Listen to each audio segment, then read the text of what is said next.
Welcome to Blizzard Fire. We hope this video helps fire up your solution. You're starting with two ready iPhones, the old one holding the Esim and the new one waiting to receive it. First, make sure both devices use the same Apple ID, are on the latest iOS, and have Wi-Fi plus Bluetooth on. On the old iPhone, open Settings, right arrow Cellular, tap the Esim plan you want, then choose Transfer to another iPhone. You'll see a prompt to bring the devices close. Do that now so the transfer handshake can begin securely and quickly. Once you tap Continue on the new iPhone's Quick Start or cellular screen, the old iPhone shows an authorization request. You must confirm it so the Esim profile can be packaged and sent. This is a security check to prevent theft. Enter any displayed verification code if asked, then tap Transfer.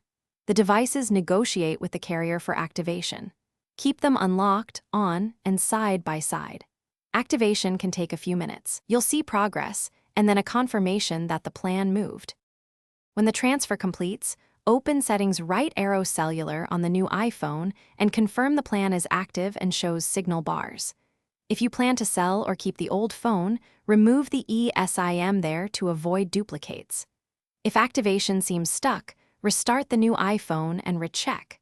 A reboot often finishes leftover network setup. If you still see no service, contact your carrier.